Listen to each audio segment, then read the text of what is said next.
Aloha. Welcome to Figments, the Power of Imagination. I'm Dan Leaf, and I go by Fig, as I hope you know. The concept of the power of imagination is to share somebody's figment and entertain you. We usually do that, and inspire you to chase your own dreams. And it's kind of like a most interesting person in the world search. And if you go back and look at our YouTube playlist or the playlist on Think Tech Hawaii's website, you're going to find some very interesting folks. And I've got one today, I promise. I'd like to introduce Captain, U.S. Navy retired, Carlton Kramer. Carlton, aloha, brother. Aloha and Yakwe. Good to see you, Fig. Hey, good to see you. Thanks for joining us. Carlton's current job is as the Dean of the College of Security Studies at the Daniel K. Inouye Asia Pacific Center for Security Studies. If you don't know anything about it, Google it and tune in for a later episode of The Power of Imagination, where I hope to have Admiral Pete Gumatauta, the current director, talking about how many things he's fixed from my time as director in a place that does amazing work. But Carlton, we're not talking about DKI APCSS today. We're talking about your very interesting life. Do you think of it that way? Do you look back and go, "Oh, that was interesting"? Well, I know it was different. And yeah, in hindsight, very interesting. And still Well, is. it started differently than from your average naval officer, because you grew up in a different environment in the Pacific, right? I did. I grew up in the Marshall Islands. And if you drew a straight line between Australia and Hawaii, it's about halfway. And when I first moved to the Marshall Islands, it was still a trust territory of the United Nations. It had not yet gained independence. How about that? Why were you there? Were you shipwrecked? Were you along Gilligan's Island sort of a thing? What's the dealio? Well, my father was with MIT, the Massachusetts Institute of Technology, and he was involved in the atomic testing that the United States conducted in the Pacific in the late 50s. And as a result of his work with MIT and in that program, we ended up going out to the Marshall Islands. And you spent most of your time there, kind of a son of the sea thing. Here we got a picture of you with some navigation device that sailors used. I used a GPS and inertial nav system as a fighter pilot, but what are you doing there? Well, that is boy, that picture brings back memories. 1971, we are on a 41-foot sailboat, and we are transiting from Taiwan to Guam. And I was the navigator. I was 12 years old. Wow. And I used a plastic sextant, a stopwatch, and an almanac. And that's me taking a sun sight during the day. And you apparently got to your destination, so good job. Well, we felt lucky, and this is going to sound strange, but we felt lucky if our triangulation was 6 to 8 miles Really? accurate. We felt pretty good if we got that. When you're on a sailboat on the open ocean, bouncing up and down, it's really hard to get much more accurate than that. So it seems to me you have to pick a destination island that's at least 8 miles across so that you are within the cone of confusion, or maybe allow a little less because you'll see it visually. But did you ever get lost at sea? I mean, were you really saying, where the heck am I? I think the honest answer is no. We generally knew where we were, but again, when we thought we were within a day and a half or 2 days of landfall, we posted a watch because we weren't actually sure when landfall would be. So we were cautious in that regard. Because it's not just distance and direction, it's the time. And yeah, I can imagine it's pretty complex stuff. But you also spent quite a bit of your youth in Hawaii. I think 9th and 11th grades, you told me, and Hawaii is home now, but you had some roots here earlier. That's true. And the connection was sort of twofold.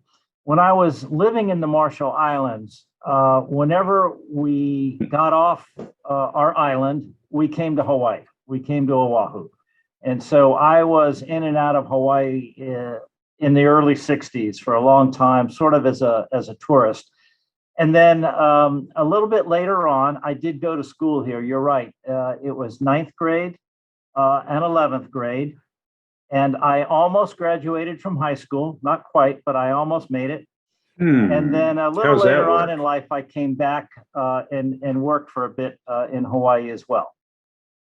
Did you enter university early, or how did you almost graduate from high school? My experience was I barely graduated from high school. So how does one almost graduate from high school? I actually flew from the Marshall Islands to California on my 18th birthday. And I was going to be a wild and crazy young man. Couldn't get a job or didn't try very hard. So I ended up in school. I did a 2 quarters at Cal Poly, which is a technical school. Did well with the grades. So I went to UC Santa Barbara, made an appointment with the chancellor. I wanted to enroll at UC Santa Barbara. They asked me for my SATs. I said, "What's an SAT?" Yeah. But when I told him my story, he just looked at me and he said, "Okay, you're in." And so that's how I got into university. Well, yeah, again, we have different experience because they asked for my SATs and they said, no, this number is too small. This must be another test. I said, no, that is the number. So you attended university, and what did you major in? What was your undergraduate degree in? I majored in political science and history, and with a minor in economics. And I found at the end of that experience, I wasn't particularly employable. So I decided to continue my schooling, and I went to law school. Well, here our paths converge because I was a political science major as well, and it was good enough to get into pilot training, but I wouldn't run for office. So it was good enough for you to get into law school. Were you drawn to the law for a long time before this, or was that a figment too, to be a lawyer? I actually, as I got done with my university schooling and was looking around, my observation was that a law degree in and of itself was kind of cool, but it also, from my perspective, opened options and gave me options. And so part of the rationale for going to law school was I thought it would open up avenues for me of some kind. I didn't know what they were, but it seemed to me that was a good ticket to have. And so off I went to law school. So if as a first year law student, if somebody said, what kind of a lawyer are you going to be? Would it have been at that point a Navy JAG, which you did become, but was that already in your mind, or did that take a while to develop? It took a while to develop. At the time, I would have told you business, corporate lawyer of some kind. They have to wear suits, right? That would have been a deal breaker for me, man. So I had vague notions of being in the business world, being a high-powered lawyer, but those notions faded, and I went into the Navy JAG Corps. And was that a snap decision? And why the Navy? Because you're a child of the sea? It was not a snap decision. I entered the reserves in law school. And so I did have a connection to the Navy, but the program I was in gave me a lot of flexibility. I could basically do what I wanted to do. And what happened in my case is I graduated from law school. I was very fortunate to secure a clerkship at the Supreme Court of Hawaii.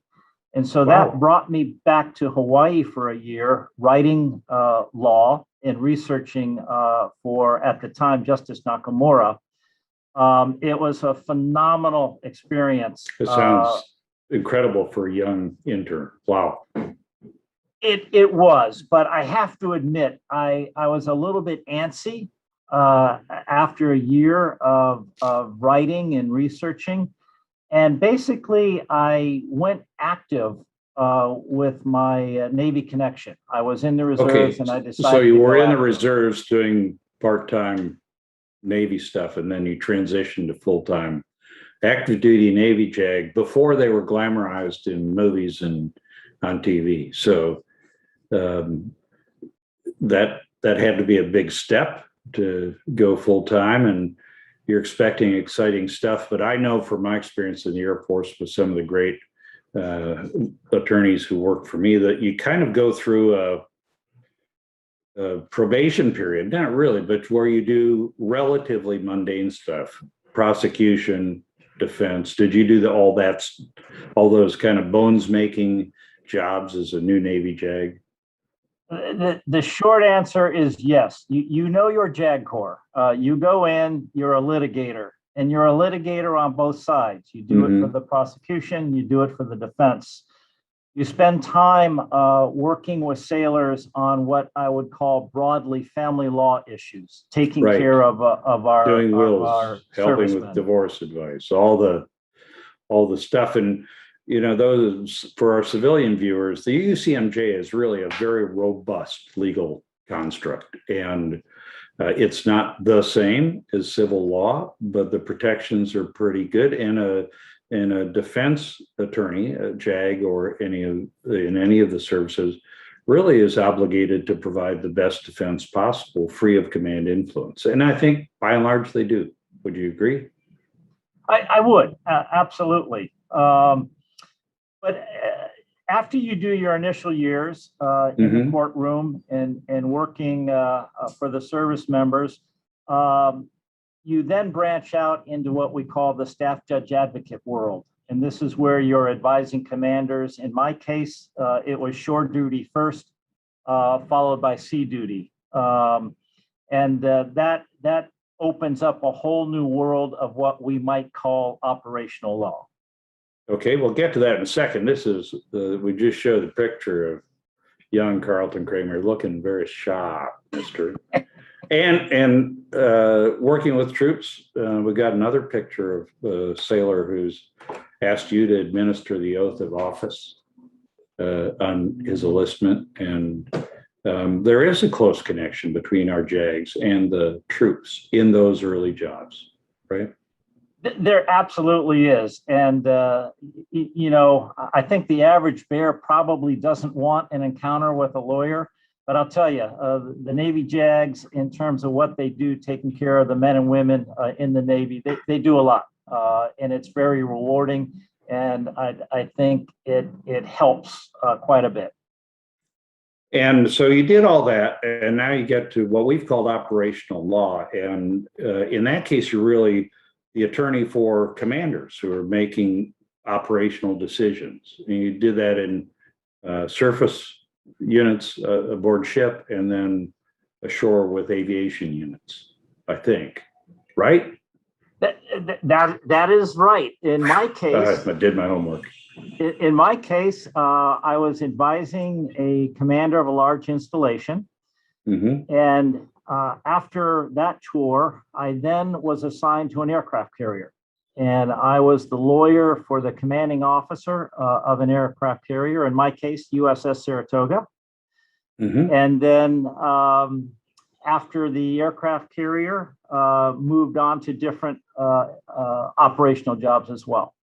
And let me say that any commander who wants to stay a commander keeps his JAG as a trusted confidant and gets advice. The lawyers don't make the decisions, but there has to be a legal basis for them for command decisions, and that takes a good relationship between the commander and attorney. That's in peacetime. That can be about punishing a soldier, sailor, airman, marine, or about some decision you're going to make. But in operational law, the rubber really hits the road when you're talking about in conflict, when you're advising commanders what they can, can't, shouldn't do in a combat environment, right?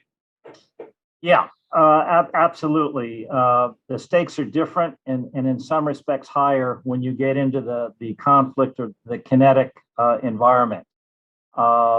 You can't make mistakes, or you should not make mistakes. I've spent a lot of time talking about the need for strong moral underpinnings in engaging in combat operations. Our moral underpinnings come from the legal construct that we operate under. And, as somebody who's commanding in combat, I just can't overstate the importance of the advice that Carlton wound up giving to people like Admiral Willie Moore, who I think we have a picture of you with Admiral Moore. He's one of my favorite Navy guys here. There you are, getting some sort of is that an Article 15 or other punishment you're getting from him, or something good? It was one of those rare moments where there was a public acknowledgement that the lawyer was helpful on occasion. Wow. No, the context for that. I'm kidding, of course. Go ahead. The context for that picture, I had spent a couple of years as the fleet judge advocate for Fifth Fleet, Persian Gulf. And at that time frame, we were enforcing the oil embargo against Iraq. There were 18 countries out there. And in many respects, Fifth Fleet and myself as the lawyer sort of served as we did serve as the coordinating agent for that UN authorized embargo. And having done the no-fly zone enforcement under UN Security Council resolutions, very complex. Add in international partners, and you're talking about some high-end law, right? Absolutely.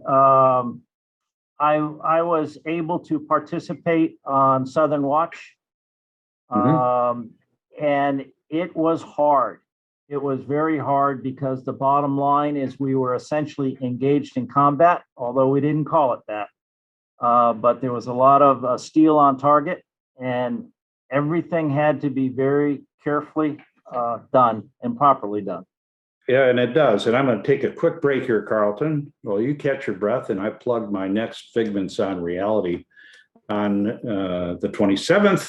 I'm going to talk about national security collateral damage from my experience there. And this is very germane to our discussion thus far about operational law.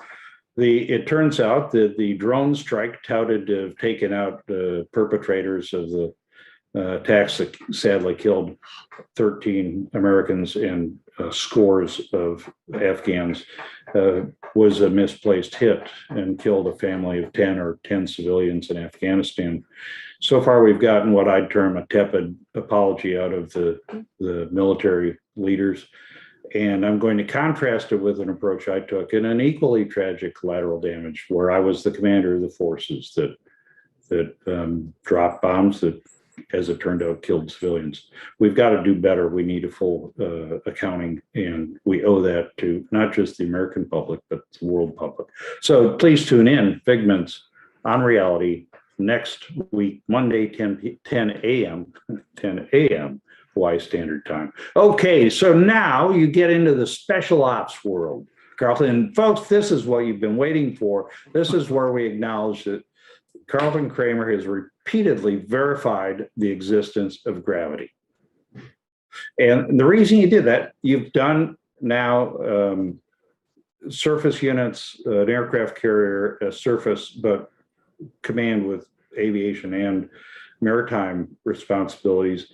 Now you're tapped to go into the special operations world. What were the first things you thought about when you got orders to the soft side, the special operations forces side? Admittedly, it was exciting, but it was intimidating. I was going to a special part of the Navy, the SEAL community, the Naval Special Warfare community. And I knew that I was competent as an attorney. I was confident in my abilities, but I knew that I would be doing a lot of non-attorney stuff, and I would be in a lot of different environments that I wasn't used to. So it occurred to me I should get ready. And how did you set out to get ready? What did you do?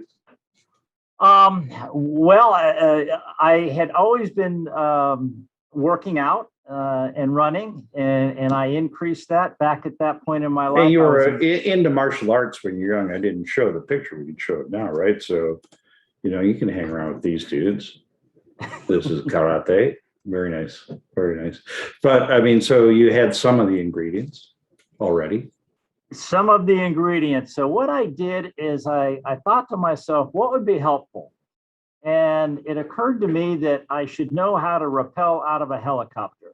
I should know how to do sling load operations. Rappel being sliding down a rope from a hovering helicopter, if anybody doesn't know that, but very cool. That's cool stuff. Yes. So I found myself at air assault school, getting ready for my assignment to the Navy Special Warfare Community. And at the same time, it occurred to me that I should know how to jump out of an airplane. I thought it would be a very awkward moment if I showed up in the SEAL community and they asked me to jump out of an airplane, and I said, I don't know how. So I Well, set off to learn. as a fighter pilot, I always said I'd only jump out of of an airplane if it were on fire. And I was in a couple airplanes that were on fire, and I still didn't jump out. So, there's just something about leaving the comfort, if such as it is, and safety of an airplane. You had never done any skydiving at all at this point. You're just going to go to jump school. That's the whole of it. I had never done it before, and quite frankly, I was a bit terrified. Jumping out of an airplane is not a natural act; it's an unnatural A bit act. terrified. Yeah, I'm not sure those two words go together particularly well. I think you went to Benning, probably, right? Do they do all of the? And that's 5 static line jumps where you don't even have to pull the ripcord, That's right. right? That's right. Okay. And then you started free falling. Free falling sounds like a song because it is a song. How different was it to go out the door for the first time without the static line? Did that matter to you? Did it feel different? It was exhilarating. A static line. By this jump, time, you're not even a bit terrified. well, I got to admit, even on the first couple of free falls, I was scared. I mean, long short of it, I was. But in very quick fashion, 2 things happened. I got good at it, but that Okay. wasn't so hard because gravity does 90% of the work. And I found it was, quite frankly, an adrenaline rush for me. I loved it. And so I started doing more and more. You loved it a lot. Now, we talked earlier, and the first time I heard years ago when we worked together at APCSS, how many jumps you had. Frankly, I didn't believe you, but I didn't believe a lot of things he said, so I just scoffed at that. But I've come to believe this. An average military parachutist, somebody who's on jump orders a reasonable amount of time, probably going to get what, 60, 70 free fall jumps in their career? Yeah, I think that's a pretty accurate number. Figuring, they jump for pay, they jump for mission. Over time, you have to stay current, if you will, just like in flying. And how many free fall jumps do you have, Captain Retired Carlton Kramer? I have 1,200 free fall jumps. Unbelievable, folks. 1,200 times. When 60 to 70 is the norm, 1,200. That is unbelievable. You must have been hooked hard. I was an adrenaline junkie. I plead guilty. And you jumped some as civilian, as a tandem jump master, where you strap somebody to your gear, and they have the experience without the responsibility, I guess. I mean, they're part of their dead weight is what they are. Hopefully, dead is a figure of speech. I did that once at the Air Force Academy when I was at Air Force Space Command. I loved it. Did all of your tandem passengers love it, or did you have any who freaked out once they were out the door? I have, oh gosh, several hundred tandem jumps where I strapped a person to me and took them out on a jump.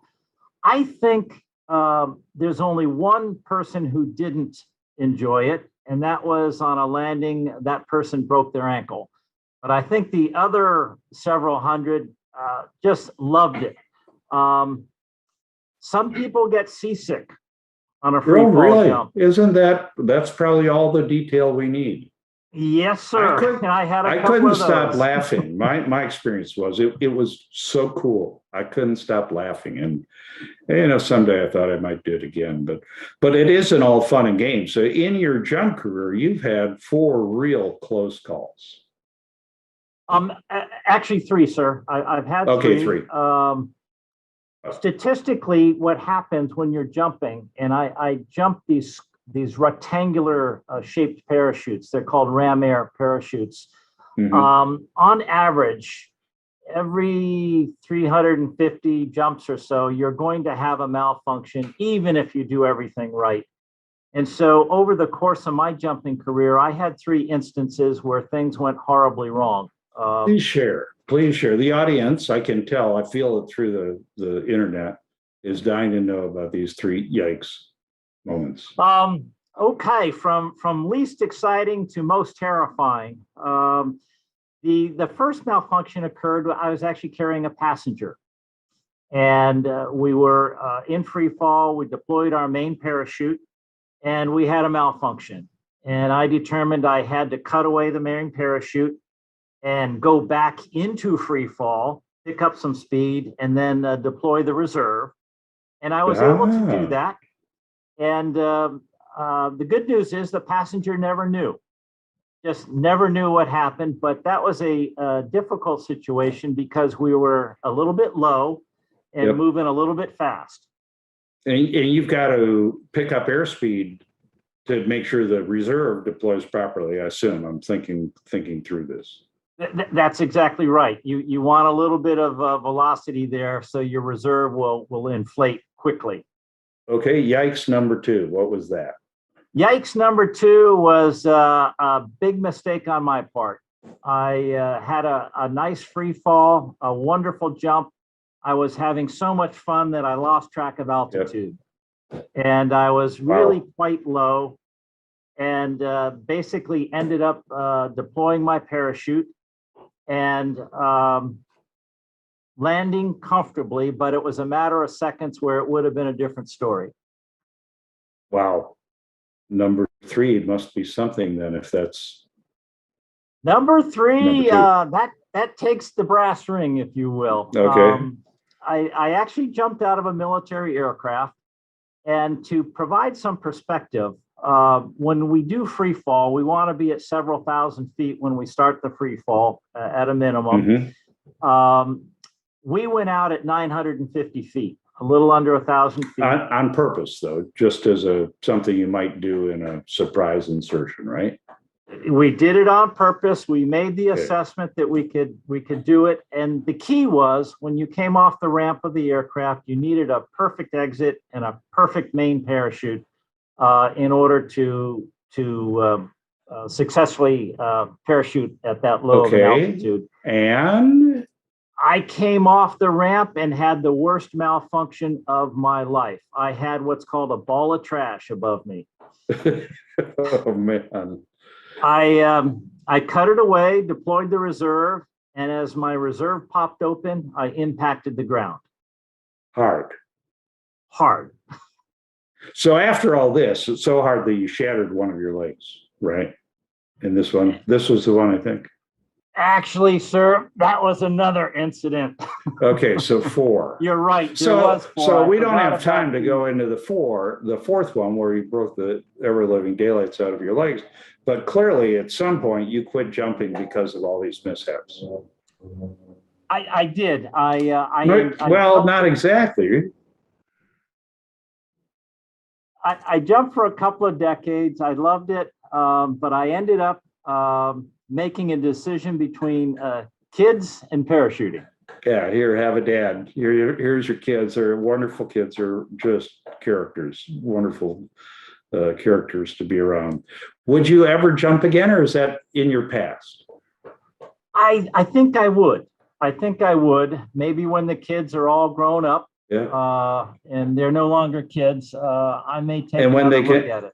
And when they can jump with you. We are almost out of time, Carlton. I really appreciate your story. I look forward to hearing more when I get down to visit APCSS. But what's your current figment? I have to ask every guest. You know, surely you have a dream that you're eager to execute and live. What's Carlton Kramer's current figment? I think it would be to travel. And the reason is I spent my whole life traveling. I was in the Marshals. My formative years, I was traveling. I spent 28 years in the Navy traveling. And with APCSS, I've been traveling. Well, yeah, I know tremendous- that 36 countries in 5 years. So we only have time to ask you, what's the first place you're going when you start traveling again? Ooh, I'd love to go to Dubai, one Dubai. of my favorite cities. Even though you've been there many times before. I love it. It's a great Okay, city. well, we don't have time for you to tell people why, so they'll have to Google and see what you loved about Dubai. Hey, Carlton, I really appreciate your time. You are one of the more interesting Navy JAGs I've ever known, and have had an interesting life. And I am happy that the 4 near misses were only near misses. So thanks for joining me on Figments, the Power of Imagination. And I bid you aloha as I wrap up another episode. Folks, thanks for tuning in to Figments, the Power of Imagination, where we try to inspire and entertain you. I think Carlton Kramer did both today. And join me on Figments on Reality. A special thanks, as always, I can't say it enough, to the folks at ThinkTech who facilitate not just me, but some 20 or 30 other civilian journalists day in and day out. Go to their website, find something to watch, but also find a way to donate, because it's a true nonprofit and they enable a lot of content sharing from committed civilians who are trying to make the world better. So I'll see you next time on Figments on Reality and Figments, the Power of Imagination. Aloha.